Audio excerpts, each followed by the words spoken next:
Stop coronavirus. seen émission Stop coronavirus dellu si waat na tey jii El Hadj Malick Ndiaye fas yéene dalal Saourou Sène nekk secrétaire général bu syndicat autonome des enseignants du moyen secondaire SAEMS di la ñu waxtaanee ci jàngale bi tàmbaliwaat ci ñaari fan ci weeru juin bi ñu dëgmal enseignants yi nga xam ne nag tàmbali nañ leen yóbbu ci seen biir diwaan yi ñu war a jàngalee ak ay jafe-jafe yu tar yiñ ciy jànkonteel seen émission Stop coronavirus mën ngeen ci bokk soo leen wootee ci 88 628 98 98.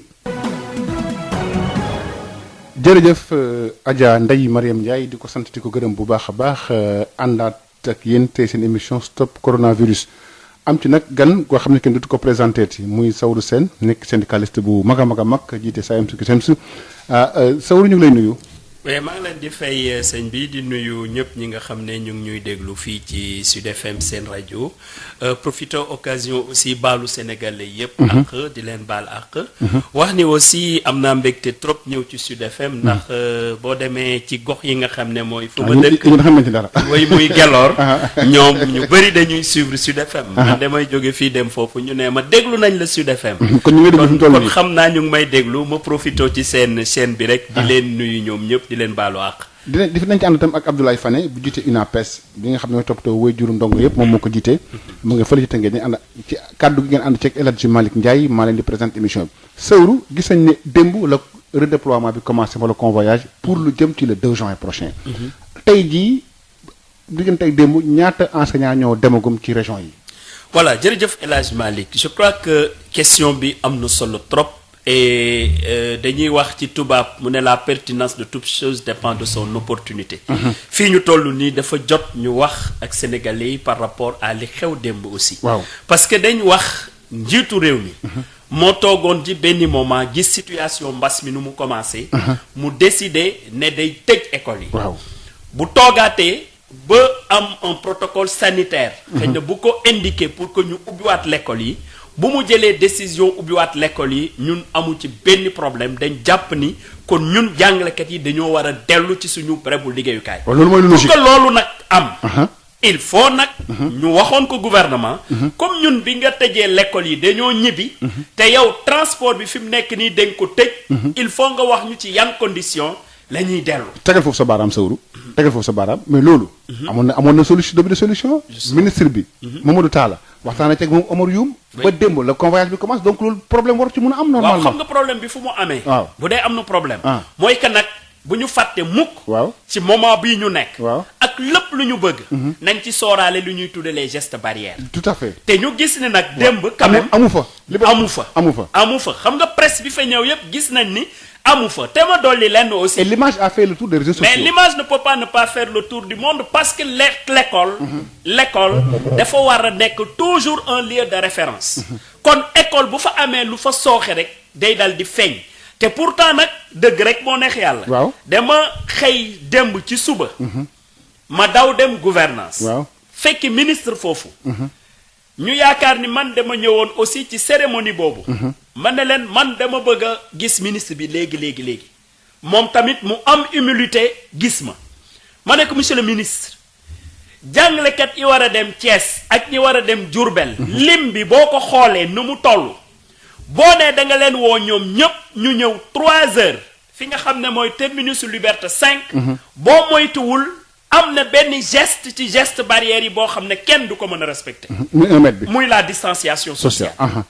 loolu est-ce que jarul woon ñu xool bu jaree ñu multiplier les points parce que comme ay bus la ñu yor.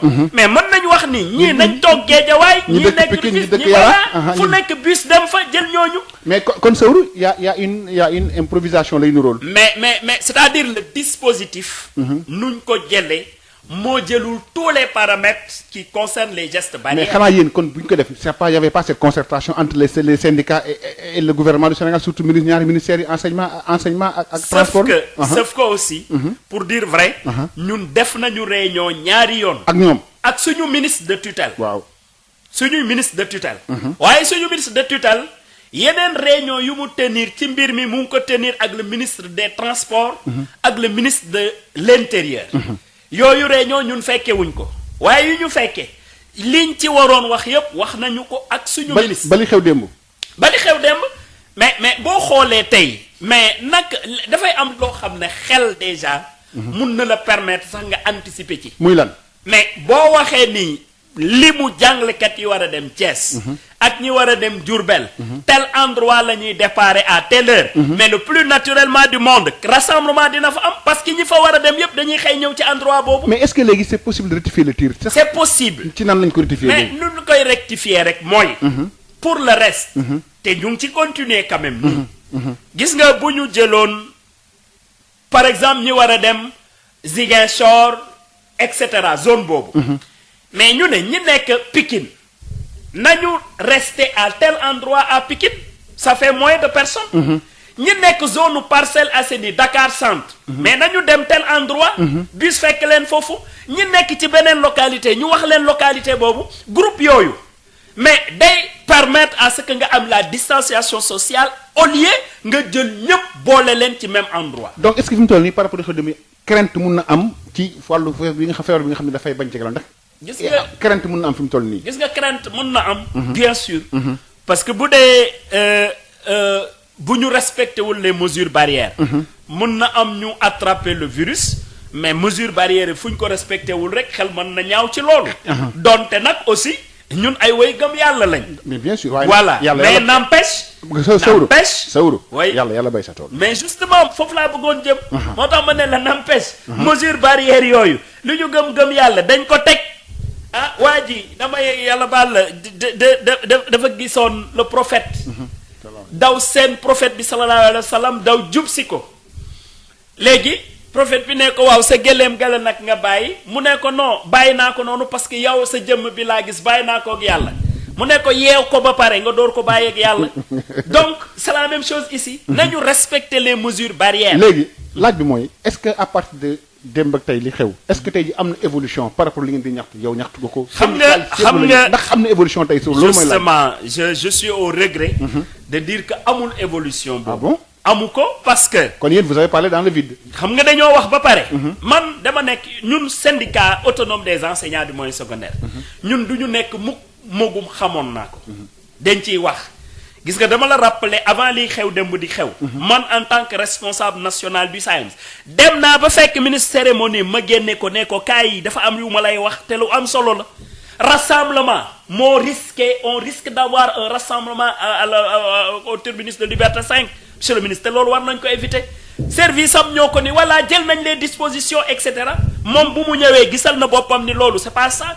ensuite deuxième chose aussi ngoon si ci guddi gi laa leen woowaat ne leen j'espère que yéen tiré ngeen les leçons de ce qui s'est passé ce soir ñu ne mu wuy SG sauf que xam nga li xew tey moom c'est le gros morceau moom moo doon dem mais suba moom les effectifs sont gérables bëriwuñu te cette fois-ci on va prendre les 4 coins de comment dirais-je du rond-point Liberté 5 ñii dañuy nekk fii et ensuite on a varié les heures mais tout à l'heure je suis allé là-bas quoi qu'on dise les gens sont en train de partir mais il y a un manque par rapport au respect des gestes barrières loolu moom am na enseignants yi comment ils vivent cette situation naka la ñuy vivre loolu di dem ci contexte boo xam ne kat maanaam dafa jaxasoo trop waroon dem ak xel mu dal ngay demee ci situation waaw non ñàkku ñoo dem sax ak xel mu dal c'est vrai que départ yi départ yi laa lay wax ni posé na problème mais n'empêche en bon patriote en bon citoyen sénégalais dugg nañ ci bus yi dem parce que li ñu bëggoon aussi dès le début ñu wax ko mooy que attention situation coronavirus bi histoire la ci monde bi chaque pays dafa am sa propre histoire du corona bu dee chaque pays am na sa propre histoire du corona chaque peuple chaque corps war na bind dama ne chaque corps mu ngi bind sa page de l'histoire du corona ñun jàngalekat yi bu ñu ci kenn ëppale lu rafet en terme taxaw fi nga war a taxaw en terme def la nga war a def en terme ak accompagne le Sénégal dans ces moments difficiles. léegi dañuy changé poñ di faj suñu gante moom mooy Saourou Sène Assane su fekkee mu ngi ànd ak Abdoulaye Fane bu INAPES dina ci baax trop.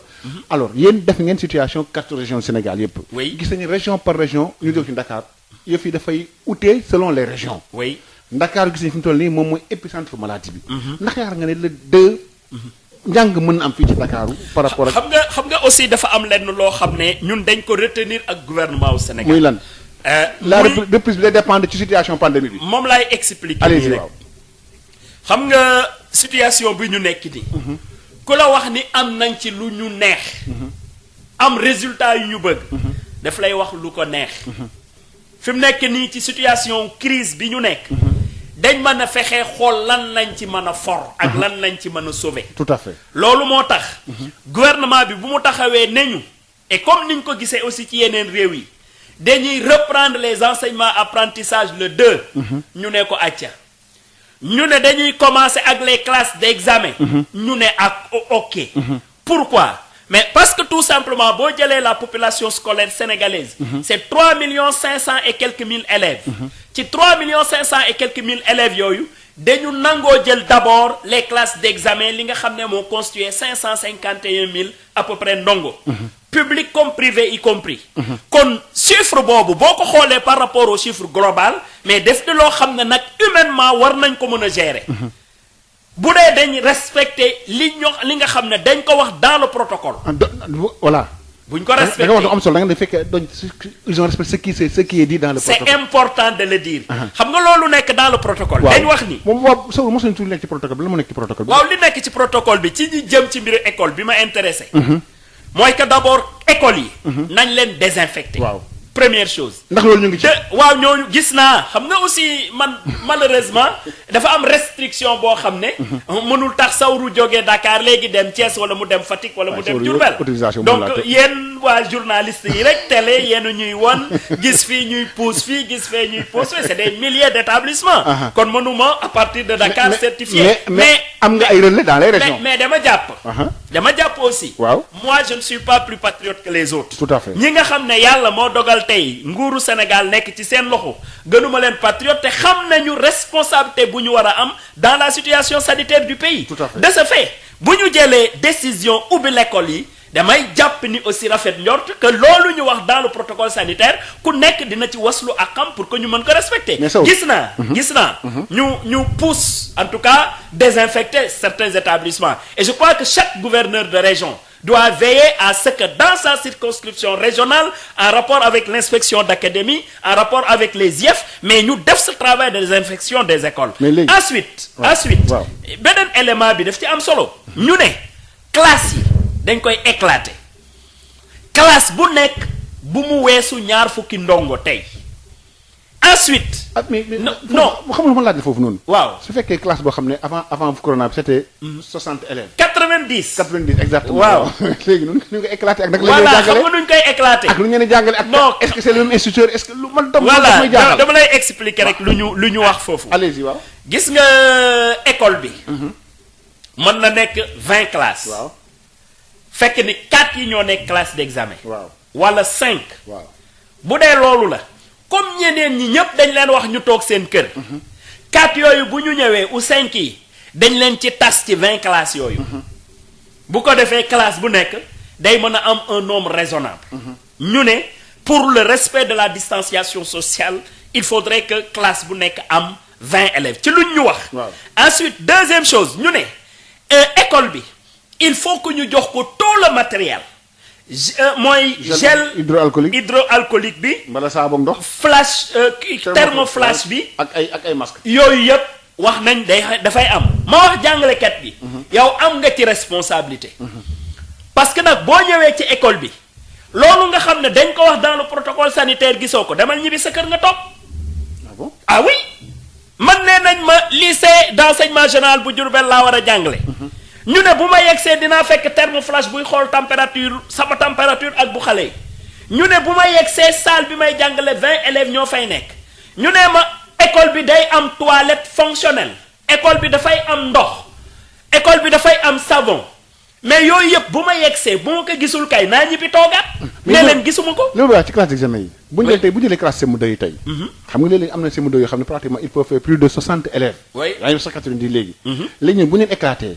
est-ce que ce sera avec le même maître xam nga. non du mënul nekk ak le même maître. naka lay demee xam nga tey bu fekkoon tey CM2 bi tey. ki lay jàngal tey ne Sawru moo ñu jàng moo yor CM2 tey CM2 A. oui A. Sawru ko yor tey. tolloon nañ ci tey ñu ngi woon ci ay règles de 3 yu mel noonu ñu baal ma fàtte xaw naa fàtte affaire waaw léegi tey ñu war mu war ci benn CM2 boo xam ne. Assane Thioune mi moo ko yor. Assane Thioune mi ko yor moom kat mu ngi ndong mu ngi woon ci mu doon sori woon na ci programme bi. waaw loolu naka lañ koy juguler je sais pas si vous comprenez ma justement question mais loolu aussi daa la expliquer leen. waaw gis nga nag maître bu nekk ci école. wala professeur bu nekk ci collège. wala bu nekk ci lycée. war na am la possibilité de tenir toutes les classes. CI ba CM2. waaw maître bi bu ñu affecté formé nañ ko war na jàngale CI ba CM2 classe bu ñu ko jox war na ko mën jàngale. ma dugal benn laaj. waaw xam am na ñoo xam ne pratiquement dama gis xaw ma léegi nag. bu njëkk am na ñoo xam ne ils étaient spécialisés dans classe d'examen yi. même loolu. waaw c'est à des moments. ils avaient la routine et la main. gis nga xam nga gis nga tey sa sëñ bi nañu waxante dëgg gis nga ku amul la fa gën.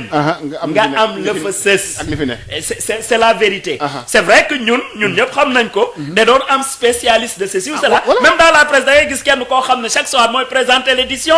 et cetera mais kooku bu fa nekkul ça ne signifie pas que l'édition ne va pas passer. voilà donc c'est des situations d'exception. jërëjëf Sawru Sène dañu ànd ak Abdoulaye Fane bi jiite UNAPES sëñ bi Fane ñu ngi lay nuyu. waaw ñu ngi lay ziar El Hadj. di la nuyu bu baax a baax di fàttali yaa jiite UNAPES di banqaas gi mu nag way juróom ndongi étudiants yi. ñu ngi woon ci waxtaan wi jëm ci wàllu reprise école yi. gis nañ ne tamit coow li bëri na démb gis nga ni xew démb ci terminus Liberté 5 loolu sax weesu nañ ko léegi. ñu jëm ci wàllu reprise bi nga xam ne nag ñu ngi ci convoyage bi. lan ngay wax ci wàllu convoyage bi nga xam ne am na démb ak naka nga ko gisee ak par rapport li nga xam ne am na démb ci Liberté 5. waaw bala may tàmbali damay nuyu sama jarbaat boobu toog ci plateau bi. maa ngi lay fay bu baax sama nijaay. Fane waaw kooku moom sama jarbaat la ku baax la macha allah. merci jërëjëf Fane. bu fekkee ne amul keneen ku nekk foofu. moom rek moo fi nekk moom rek waaw ni ko nuyu di ko sant di leen nuyu yéen di leen sant. seen taxawaay bi ngeen jël. ci wàllu médiatisation wu mbir mi. vraiment ñu leen ci gërëm leen sant. man démb li ma gis man vraiment j'ai été très meurtri. dans ma chair. képp koo xam ne sénégalais nga. li nga gis démb da nga naan est-ce que tu es au Sénégal. neexul parce que ay nit lañu doomu aadama ñi avant d'être même des enseignants. ay doomu aadama luñ. te buñ fekkee ne dañoo jóg naan dafa am lu ñuy xeex. ay autorités dem bay créer lu mel nii. dafa doy waar. j'ai toujours dit que depuis le début de cette pandémie il faut que ñu dal di wut des logisticiens. bu ma nee logisticien parce que man j'ai eu la chance j'ai travaillé à la Croix-Rouge sénégalaise. et en matière de logistique amul ku leen fi foot te réew mi am na expertise boo xam ne bii. même seen wàllu ceeb yi coow li ñuy wax yépp amoon na nu mu demee bu ñu créé woon ñu mel noonu dinañ mën a def lépp loo xam ne day war a dem ci réew mi. dinañ ko mën a gérer te lii du am. mais lii jarul sax xam-xam. mais il suffit que nga dal di woo ku nekk fa nga dëkk. ñu ne la demal béréb sàngam inspection wala IF. ñu dal di dispatcher oto yi bu ko defee dinañ dem te coow du am. mais lii dafa ñaaw. donc vraiment ñu ngi massawu sunu jàngalekat yi.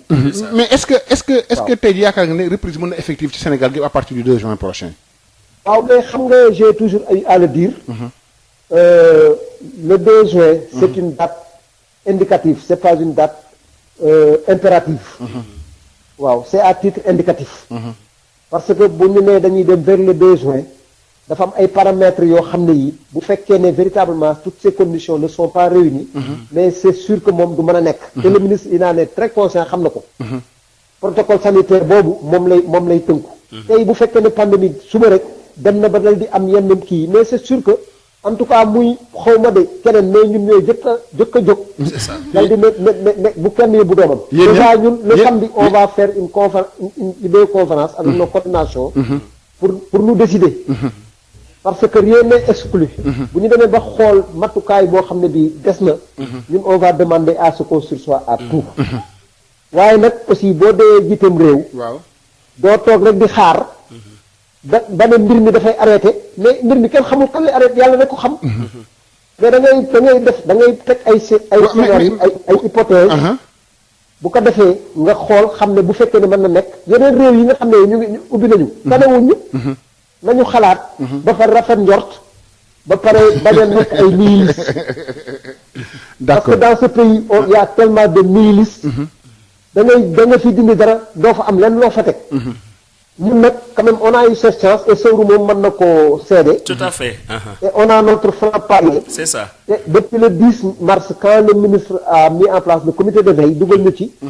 information yu mu am ñu ngi koy partagé. c'est ça.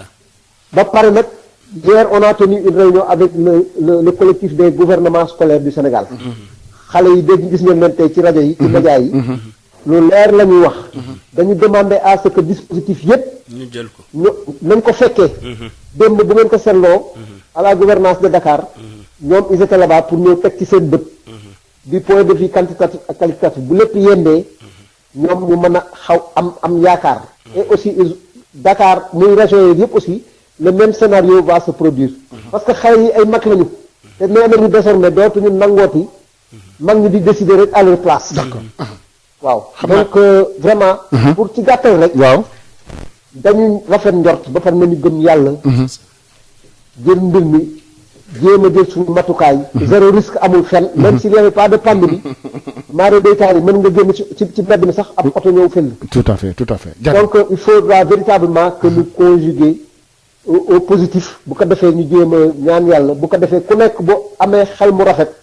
nga dal di ñëw dal di koy indi ci mbir mi. pour bu ko defee ñu dal di fexe ba vraiment que cela se passe dans de bonnes conditions. D'accord. Et il n'est pas exclu que même mën nañ dawal une semaine. on ne le sait pas comme a fait le Japon. ñu dal di xool xam ne mënul nekk ba mënul nekk mais ñu tëjaat. donc loolu daal laa doon wax vraiment. jërëjëf di gërëm di sant it. jërëjëf Abdoulaye Fane Sowru man li ma la bëggoon laajaat ba tey ñu ko sant ko gërëm baax a baax moom moo jiite waajuru ndongo yi. wax nañ ci affaire pandémie bi mais maa ngi la ko laaj ci njëlbeenu question bi. gis nañu yëf yi am na ci élèves yoo xam ne tey jii wéruñu. am na ñoo xam ne wéruñu. justement dañu am ay feebaru nokki xam nga mbiru xale. c'est ça. am na jàngalkat yoo xam ne wéruñu. wàllu kere yi. ak yooyu est-ce que yëpp tamit bokk na ci protocole. justement yooyu yëpp wax nañ ko ci protocole ma profité aussi nuyu sama nijaay bu baax. boobu muy Abdoulaye Fane. ñu bokk souvent di liggéey. ak le ministère dans le cadre des rencontres yu ñuy am. wax ni effectivement point boobu nga soulever mais soulever nañ ko ba teg ko ci table bi. mu ngi ci protocole bi. muy élève muy jàngalekat. ñëpp ñi nga xam ne ils sont porteurs de maladies chroniques ñi am drépanocytose ñi am diabète ak yeneen feebar muy jàngalekat bi muy xale bi ñooñu ñëpp dañ wax ni ñooñu nañu toog seen parent bu dee xale yi la seen parent na yóbbu papier école ne leen kii de dafa am drépano kii de dafa am asthme. ñooñu dañuy toog. ñooñu dañuy toog. waaw ñooñu dañuy toog ñooñu xam nga du ñoom kese ñoo toog. waaw parce que nag xam nga dañu wax ni classe d'examen yi rek ñooy commencer ci l'école yi. waaw mais dañu def li ministère wax apprendre à la maison. programme waaw xam naa loolu moom. Sowru ñun ñu dëkk ci àll bi xam nga loolu tamit. gis nga loolu ñoo ci njëkk a wax. c'est-à-dire li xaw ma li wolof di naan sikki ma lakkandoo.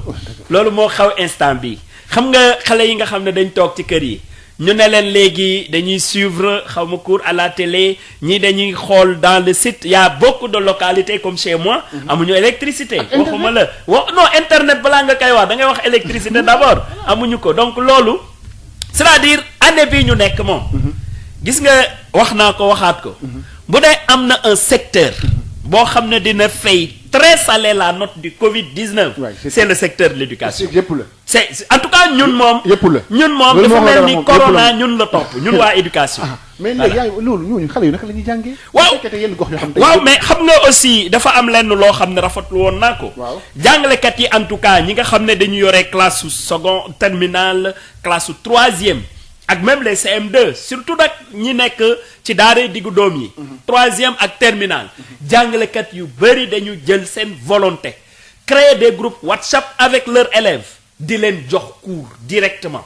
loolu gis nañ ko. beneen c'est des initiatives à saluer mais xamul ma jaaxal. waaye WhatsApp dafa laaj internet. laaj internet. waaw bu fekkee dëkk boo xam ne amul internet fan nga jëm. waaw moom laa lay wax nii rek c'est-à-dire am na des ratés mais nag. et beaucoup de ratés d'ailleurs. non y en a trop. Voilà. mais xam nga aussi sëñ El Hadj mbir mi ñëw nii def di mbir boo xam ne quand même borom bi moo ko indi. loolu moom kenn werante wu. ñun en tant que citoyen nag loolu sëwru kenn werante voilà ko loolu donc ñun en tant que citoyen li ñu mën a def rek mooy fexe ci mbir mi nga xam ne ñëpp d'accord nañ ni jafe-jafe la ñu xool lan lañ ci mën a am lu positif lan lañ ci mën a for xam nga yow mi dem ci toolu mango bi war a witt say mango ba si sew bi fees nga dem nga ñëw ba war a witt nga gis borom tool bi di ñëw bu dee pël nga doon sàcc mais li des rek mooy daw for yi des ci suuf noonu dem loolu rek moo fi nekk actuellement pour comme tous les États je crois qu'on est en train de ramasser ce qu'on peut ramasser pour l'année pour l'année. oui pour l'année. loolu rek moo mën a am encore boole ci nag xëj na ñaan yàlla vraiment virus bi jóge fi parce Tout à que fait. c'est compliqué Pape Laye mën nañu ubbi antenne bi 88 628 98 98 ngeen oote 88 628 98 98 ngeen oote su fekkee am ngeen laaj Sëwru Sène bi jiite SAEMS Sukisem Sëwru yaa ngi wax ci calendrier meeg wàllu woowu noonu man li ma ñëwoon mooy exemple terminal. oui ñu terminal histoire géographie yow classe bi pratiquement 50 personnes la woon. ñu éclaté classe je reviens à la question éclaté classe bi. avant ñu éclaté classe bi yéen histoire yéen ngeen moon ci décolonisation exemple. yéen ngeen moon ci décolonisation. oui ñu éclaté ko yéen ngeen mu am ñaari classe yu ci classe boobu am ñaari classe tii si des ñu yóbbu leen ci beneen classe boo xam ne ñee ak bu décolonisation ñu ngi ci première guerre mondiale loolu laa du mën loolu sans problème loolu la. loolu nag foofu foofu c'est le pédagogue qui doit ah agir voilà je sais Non, pas non, si vous foofu- comprenez ma question ou non. non foofu Ah. le pédagogue mooy agir Waaw. parce que xam na ni déjà voilà le programme mais ci programme bi ñu am tey que ça soit en histoire géo en philosophie ou ailleurs dañ ci war a xool ñu rek ànd ak auditeur bu njëkk bi nga baal ma rek sëñ bi asalaamaaleykum wa rahmatulah. allo waaw. waaw salaamaaleykum. waaleykum salaam ñu leen di la déglu. sëñ bi na ngeen def. sant bu baax. waaw ñu ngi ziare. noo tudd ak fan ngay wootee. alhamdulilah alhamdulilah waaw Sëwru Sène moom en tant que enseignant fekkee moom enseignant la. moom leer na ko ne cours à domicile yooyu ñuy wax xaw ma à distance moom loolu mënut a nekk. ñun ñëpp ay parents d'élèves man dëkk bi ma dëkk. amul courant. amul sax solaire. te man j'ai des élèves de la terminale j'ai des élèves de troisième yoo xam ne actuellement ñu ngi foofu kooku buñ ne ko da ngay suivre. ban dëkk la ban dëkk la. loolu ay waxu je sais pas xaw ma lan laa koy qualifier sax. alors loolu ban dëkk la sëñ bi. ah. c'est ban dëkk la. mu ngi tudd Thiamène. Thiamène nekk fan. waaw Thiamène il est à 45 kilomètres de Kaolack. de Kaolack ci ban département. foofu amul dara département Kaolack. amul d'accord sax solaire waxuma la courant. waaw kooku élèves yi fa nekk nga leen bëggal cours suivre loo des cours à domicile quand même. de ay internet loolu ay waxi. je sais pas xaw ma lan la. ah ñoom ñoo war a wax ak ñoom ñoo waroon a camper ci seen position wax état bi ne ko lii mënta nekk. ñu bañ a sacrifier élèves mais li ñu bëgg a def. mënta nekk dañuy sacrifier élèves yi. dañuy sacrifier ngeen baal ma. merci Pape may ko Sow lan nga tontu waa jooju. waaw kooku ñoo bokk préoccupation wax ko di rek du ñun ñooy décider ci loolu xam nga Sawru def ci am wàll mais waaw. gouvernement bi def ci am Moom wàll moo décidé. voilà moom mooy décider moi je ne suis qu'un employé de l'État li ñu waxoon gouvernement bi mooy ñun ñëpp jàppoon nañ ni loolu ñu wax pour l'internet mënul nekk parce que balaa ngay wax internet wax électricité l'essentiel de nos élèves ak réseau. voilà ñu ngi dans le monde rural li ñu waxoon état bi kay mooy ñooñu nañu fexee jël ay fascicules ñu def ci ay photocopies ñu envoyé ko dans les localités est-ce que cela est fait je ne sais pas donc oui fascicules yi ñu waxoon il faut ñu yóbbu ko dans le monde rural xawma ci fan lañ ci toll mais nag rappeler encore une fois de plus bon du ñun en tant qu'organisation syndicale ñun ñooy décider état moo décider ñun li ñu waxoon rek ci état yi li décision bu mu jël mooy que ñun en tant qu'enseignant en tant que travailleur buñ ñu woowee nañu dem liggéey ñun foofu lañ ci Foofu ngeen yem yem. li des nag c'est l'état Pape Laye 88 628 98 98 ngeen oote beneen laaj ba tey Sëwru. ñu jëm ci li nga xam moo jëm ci sa corona bi ba tey. alhamdulilah ñu beneen auditeur gis nañ ne yëf yi dafa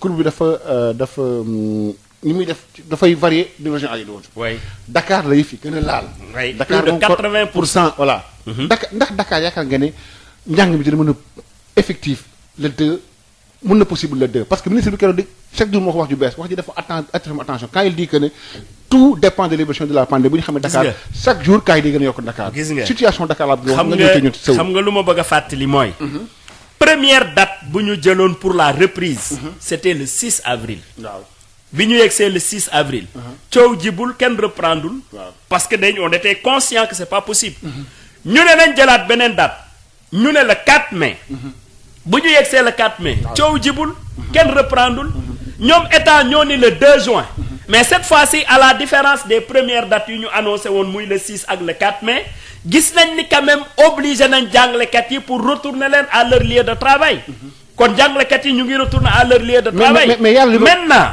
mais Sow, il y a l'évolution de la pandémie également. mais je le sais moom laa la wax ni c'est-à-dire dama la c'est-à-dire damay bañ a jël li ma moomul damay bañ a jël li ma moomul loolu nangul naa la ko du man maay décider loolu loolu état moom moo amee responsabilité boobu ñun suñu responsabilité de travailleur mooy que ñu encadrer suñuy travailleur ba geste barrière yi ak lépp li nga xam ne dañ ko wax dans le protocole bu ñu yeggee ci foofu ñu mën a respecter loolu man foofu laa ci yem leneen li nag kiy décider par force di ngeen jàng wala doo leen jàng loolu état la ak parents d'élèves yi parce que y a une réalité aussi mais Sawru tey bu amee doomam bu waree jàngee lycée Seydina Limamou Laye su xelam dalul ci mu dugg oto dem daf koy téye ci kër gi loolu nañ ñëw ci transport bi léegi sax ñu jël kenn auditeur allo sëñ bi. salaamaaleykum. waaleykum salaam wa rahmatullah. Sud FM. waaw. waa maa ngi suivre émission bi avec le secrétaire général Sengou Sène man maa ngi tudd Louis Sène Bambey laay woote. waaw Louis Sène. donc Louis Sène j'appelle de Bambey. dama ne situation bi ñuy wax ne du man du ma enseignant na mais je constate que fi mu nekk nii réouverture des classes le 2 dama gis ne jaaduwul. lu tax. li tax jaaduwul. xam nga fi mu nekk nii enseignants yi ñu ngi rejoindre seen lieu d'établissement seen lieu d'affectation depuis hier. mais gis nañ problème bi. Premièrement, tous les enseignants fu nekk à Dakar par exemple c'est différents lieux yoo xam ne am nañu ay cas. On ne sait pas qui a le virus, qui n'a pas le virus. Ñu regroupé au foofu. Ils vont rentrer. Ils vont rejoindre leur poste d'affectation. Peut-être que am na ku ci am virus yi mais symptômes yi feeñagul. D'ici 14 jours. Enseignant ñaanuma ko yàlla wala élève ñu ne rejoindre je reviendrai sur le cas des élèves mais enseignant bu ci am symptôme maintenant on sera obligé de le mettre en quarantaine et peut-être la classe dont il va s'occuper ça c'est un manque à gagner pour cela parce que ces enfants-là dootul jàng maître boobu dootul jàngale. Deuxièmement fi mu ne ni élèves yi ñu ngi jàngi d'ailleurs le problème amaguñu tous les élèves pour les moyens pour rejoindre leur école kooku problème la.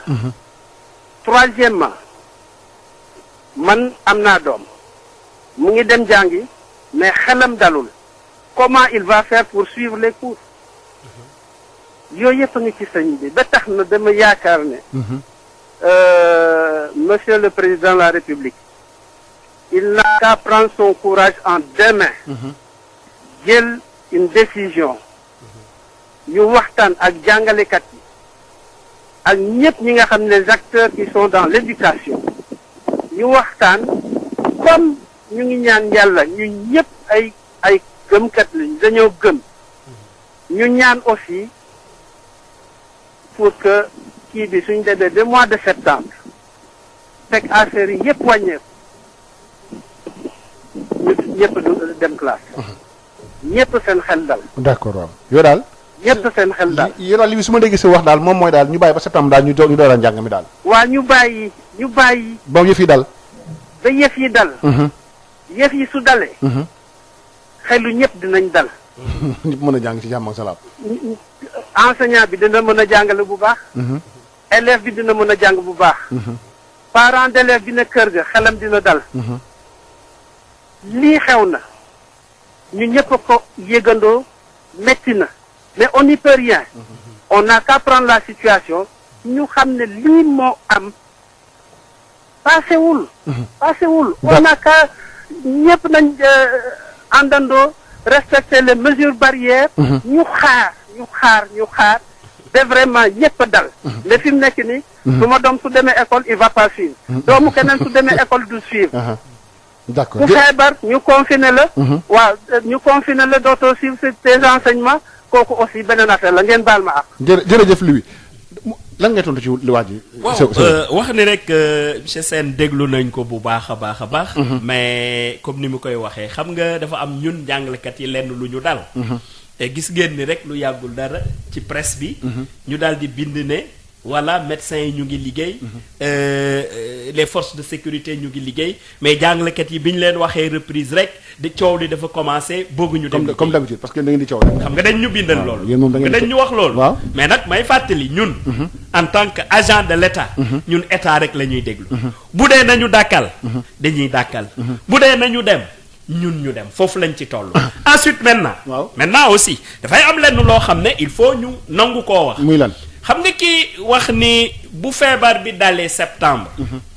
mais ñun amuñu benn certitude que feebar bi dina jeex septembre. kenn xamul kañ lay dal kenn xamul kañ lay jeex. kay ñaan nañ sax balaa juin mu jeex loolu ñaan yàlla. ñaan nañ yàlla sax balaa ñuy yegg juin bi fin juin. mu jeex. ñu ngi koy ñaan yàlla bu baax. wante dafa am lenn aussi loo xam ne nañ ko xool parce que mbir bu la dalee da ngay xool yeneen ñi nga xam ne yow yaa bokk ak ñoom même situation. d'accord mais Sawru. donc non il faut que ma daaneel. allez-y daaneel waaw. bi ñu nee rek feebar mbas ñëw na kon nañu tëj lépp xaar te ñun xamuñu kañ lay jeex mais loolu aussi ça me paraît irresponsable parce que nag yàlla def ñu dote xel pour ñuy xalaat que situation bu ñëwee. bien sûr ñu xool naka lañ ciy mën a réadapté wu génn ci loolu mooy nit sax. loolu nag mooy nit. moo tax ñu jàppoon aussi. bi ñu ko état waxee aussi parce que nous on dit pas oui rek aveuglément. dañuy jàpp ni. comme ñoom jël nañ ay mesures yu mën a accompagner dynamique bi. nañ ci rafet njort. bu ñu demee nag ba gis ne lii jëmul kër. mais rien n'interdit qu'on arrête. mais li ciy doon garaaw. mooy ku nekk ne bon mbas mi ñëw na ku nekk toog këram. mais y a des initiatives quoi am na ay éditions yu ñu commencé jël. ñu rafet loolu mais man dama doon laaj léegi Sawru. tontu ko ma ci ba léegi. région par région. Ndakaaru bi nga xam mooy épicentre maladie ak 80% des malades du Covid-19 fii lañ bokk Ndakaaru. situation Dakar bi naka ngeen ko jàngatee en tant que syndicaliste. gis nga situation Dakar bi. waaw c'est une situation très compliquée.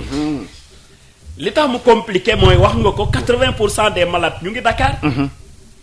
te en général. 80% des effectifs ñu ngi Dakar. dama la ni. en général ci situation wu mel noonu. waaw li ma doon xaar kay mooy. comme ñenn ñi nuñ ko defee. mais Dakar ñu mettre ko zone rouge. zone rouge mu xaar. ñu jël kenn ci ligne bi allo sëñ bi. allo. salaamaaleykum wa rahmatulahi taala wa barakatu. maaleykum salaam wa rahmatulah. ñu ngi leen di la déglu sëñ bi. waaw. Tamsir Fall Kaolack. Tamsir fan nga wootee si Kaolack. maa ngi wootee Ndorong. Ndorong d'accord waaw ñu ngi leen di waaw. waaw dama bëggoon a bokk directement si. yaa ngi andi ñu ngi lay déglu waaw. en ligne. waaw Sawru. Tamsir maa ngi lay nuyu. waaw Sawru ça va bien. ça va bien le grand. alhamdulilah tabaarkalla. bien merci. waaw. c'est par rapport dama bëggoon participer. waaw pour dire tout simplement que xam nga cette situation là. comme tu l'as dit c'est une situation boo xam ne dafa bett ñëpp. les gens ont été comment dire gars yi teel nañ leen a boole ci affaire yi ñu bokk. bokk nañ ci discussion yi du début jusqu'à la fin. comme tu l'as dit donc les enseignants ne décident pas c'est l'État qui décide. que ne tel jour la ñuy ubbi. c'est ça. il y a un protocole sanitaire. donc problème bi yëpp mooy que le protocole sanitaire soit respecté. c'est ça. et que les enseignants soient en tout cas envoyés à leur poste de retour. à leur poste de travail maintenant. si problème retour bi dafa am un problème. muy ban. parce que problème bi mooy gars yi dañu leen bu ñu leen jëlee Dakar. ñu indi leen ba département. lan ñoo leen di jàllale ci village. c'est ça. xam nga gars yi Dakar. de Dakar vers l'intérieur Tamsir rek lañ wax. Tamsir. waaw. ma fekkoon dañu ba ci boo fekkee da nga jógee Dakar war a dem ñiibi dañu ba ñiibi. déedéet ba Kaffrine ngay yem. déedéet. waaw mais c'est-à-dire boo day leen yóbbu au centre départemental. dans le village. oui. waaw li des yow la. détermine gars yi dañoo joxe Dakar de Dakar vers l'intérieur du pays. mais il y a par exemple de Linguère à Kaolack. les gens n'ont pas parlé de retour de Linguère à Kaolack. c'est ça. par exemple. mais yéen xanaa yéen loolu waxu leen ko woon ministre bi. si. et ensuite de l'intérieur du pays vers Dakar. waaw. donc tous ces problèmes là il faut gars yi cerner ko. il faut gars yi cerner ko vraiment parce que c'est vrai que man au niveau de mon établissement. le service d'hygiène est passé. on a ouvert les classes. gars yi def nañ désinfection ba pare. maintenant xam nga loolu boo demee il faut avant le 2 il faut nga am une réunion préparatoire avec le personnel. pour kooku nag rëcc nañ Sawru. mais mu ngi ci woon lu am solo. Tamsir dafa wax na loo xam ne loolu. non lu am solo damay clarifier rek. allez-y waaw. gis nga retour jàngalekat yi. waaw c'est une difficulté. c'est très compliqué parce que jàngalekat yi nga jëlee Dakar. ak situation de frustration bi ñu déparé. loolu nañ ko sóoraale. bu ñu yegsee ci seen département. démb Mbour.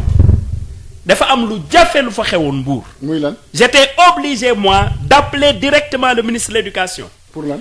parce que jàngalekat yi ñu jëlee fii yegg si ba Mbour wàcce leen Mbour bus bi ne leen donc Mbour lañ moo xoon fa laa leen di wàcce ñii war a ñibbi Ndiaganiao ñii war a ñibbi feneen. nu ñu def na. mais nu ñu def nekk foofu préfecture ñu woo le préfet bi génnul et je le dénonce vivement ñoom ñu woo ma nee ma SG ñu ngi nii ñu wàcce Mbour.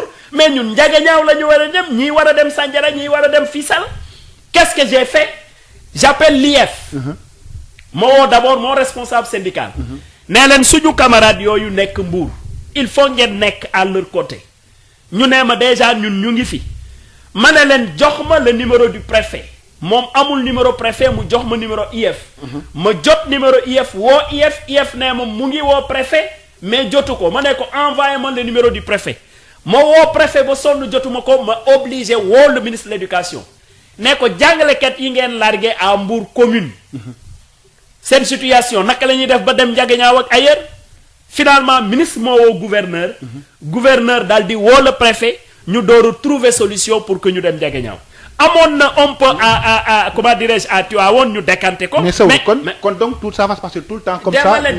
mais donc dama la ni c'est des situations extrêmement difficiles mais quand même encore une fois de plus comme ni ma koy waxee rek ñun jàngalekat yi comme dañu weex donc ñu ngi koy gérer bu baax j'espère que nag aussi opinion bi dina retenir tous ces sacrifices là que les enseignants sont en train de faire.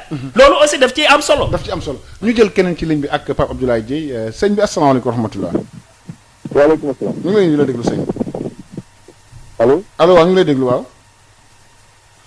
Sud FM. waaw yow la ñuy déglu waaw sëñ bi. waaw Seydou Sène moom laa soxla woon. mu ngi lay déglu. waaw allo ma ne. waaw. waaw man maa ngi dëkk Ndiaganiao. maa ngi tudd Paul Sène. Paul Sène waaw. waaw ma ne. ci wàllu éducation bi. moom laa bëggoon wax. waaw c'est que affaire bi je crois que. allo. allo maa ngi lay dégg Paul. waaw ma ne. waaw.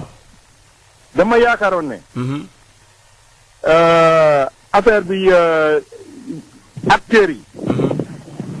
acteurs yi seen bopp. waxtaanuñ ci suffisamment seetuñ li nga xam ne waroon nañ koo def pour que njàng mi mun a jaar ci yoon. parce que aussi ñun liñ yaakaar ne mooy tey soo jëlee dëkk yëpp. su fekkee classe d'examen yi rek ñooy jàng. classe d'examen yooyu sur place y a assez d'enseignants. ñoo xam ne mënoon nañ jël classe yooyu en charge. sans pour autant ñuy déplacer les enseignants qui sont ailleurs ay Dakar ay Mbour ay Touba. foogoon naa ne loolu moo gënoon am solo pour ñu mun a continuer njàng mi pour les classes d'examen. waaw loolu c'est une proposition boo xam ne wax dëgg man foogoon naa ne. les syndicalistes mënoon nañ ci waxtaan ak état bi. nga xam ne ils allaient prendre les dispositions nécessaires. pour que vraiment ñu mun a jël soit coopter les enseignants qui sont sur place. pour vraiment assurer l'éducation de ces classes d'examen là. voilà beneen affaire bi mooy. vraiment le fait de déplacer les gens partout au Sénégal vraiment loolu man. je crois que ce sont des risques qui vont vraiment propager le virus à travers le pays. et loolu dafa yokk ay risques. beneen bi mooy xale yi ay xale yu ndaw lañ. surtout le primaire. xale yi peut-être mën nga leen canaliser quand ils sont à l'école ou bien en classe. mais suñ génnee ci mbedd mi mënoo ci ñoom dara. ils ne sont pas surveillés dans la rue ils ne sont pas surveillés à la maison. voilà li ma doon ñaan que vraiment nit ñi on a kii école yi yaakaar nañ jàng nañ 6 mois. Après les 6 mois là waroon nañ fexe wax dëgg yàlla su fekkee primaire bi les CM2 on a fait au moins 3 essais. À partir de ces essais là on pouvait sélectionner les gosses qui pouvaient aller au CM. Waaw on pouvait faire ça par exemple pour les classes de 3e. On pouvait faire comme ça pour les classes de terminale. Et je crois que année blanche kenn dootu ko mën a tuddeeti à partir de ce moment-là. Même les autres classes, les petites classes par exemple, les classes intermédiaires là. ñu xool les moyens de contrôle. Voilà, on a fait des compétitions. C'est ça. Compétitions, à partir de ces compétitions-là, on pouvait faire passer les élèves qui le méritaient. Tout à fait, tout à fait. man foog naa ne loolu mooy ci mais tey duñ ne enseignants yi jóge leen Touba ñële jóge Saint-Louis ñële jóge feneen ñële dem Kédougou ñële dem Ziguinchor loolu vraiment état mënu koo contrôler. D'accord. waaw loolu daal laa leen doon ñaan wax dëgg yàlla. fi mu nekk nii jaxasoo na. syndicalistes yi syndicalistes c'est responsabilité. Ce n'est pas tout simplement de défendre les carrières des enseignants. Mais aussi les enseignants quand ils sont par exemple en position de risque waroon nañ leen jàppale wala ñu défendre leen ne état wax dëgg yàlla lii àndul ci ñu wane seen position man foofu laa leen doon xaar. C'est ça.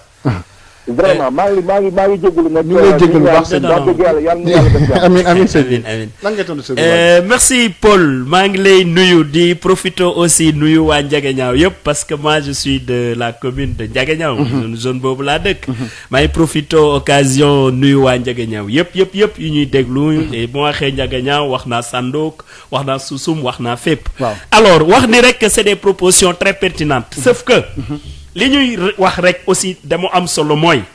ñun dañ ñuy associer à la réflexion.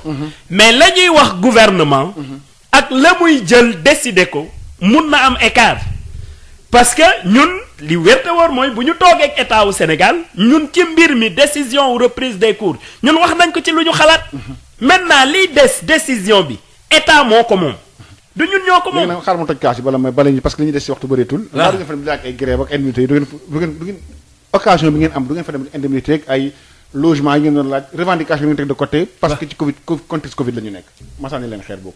nga ne. du ngeen dem di laaj ay indemnité. non ay revendication non da ngeen teg de côté ba année prochaine. actuellement amatul revendication actuellement amul revendication. la seule revendication bi ñu tege sur la table. mooy que ñu xeex Covid 19. mooy 19 waaw c'est la seule revendication. parce que nag tubaab def ni. Rome buy tàkk. Romain yëpp dañuy nekk ay soldats. kon dama jàpp ni Sénégal fii mu toll nii. ay doomam yëpp la soxla pour que ñu xeex Covid bi jóge fi. waaw en tout cas ñu ngi bay subaar ci Covid yow tamit di la sant di la gërëm baax ci Sewru Sène. merci bàyyi rek nga le mot de la fin.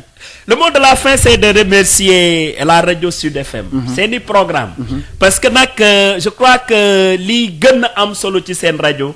c'est que c'est une radio profondément écoutée dans le monde rural. partout. moo tax ma ne la dès le début. man damay ñibbi village ñu ne ma déglu nañ la Sud FM. et très souvent Sud FM rek la ñooy wax ni saa yu ma fa waxee moom. wóor na ma sama waa kër dégg nañ ma. kon maa ngi profité occasion nuyu sama ñoom waajur yi nekk Gelor ñëpp bu ma limee juum. commencé ko par suma borom kër Saliou Diouf maa ngi leen di nuyu yéen ñëpp di nuyu population yëpp di wax ni aussi école dafa am solo. bu kenn jàpp ne lu muy def école mu ngi koy defal kenn ku dul Sénégal. ñun Sénégal dëkk bi moo ñu ñor. ñu nekk dans un secteur aussi stratégique que celui de l'éducation. kon secteur boobu lépp luñ ci mën a jàpp pour suqali ko en tant qu'organisation des enseignants ñun dañ koy def. jërëjëf Sewru Sène jërëjëf tamit Pape Abdoulaye Dièye bi nekkoon ci wàllu xarala kaddu El Hadji Malick Ndiaye ba suba incha allah ci bu séeréer ci beneen émission stop coronavirus jaa ngeen jëf.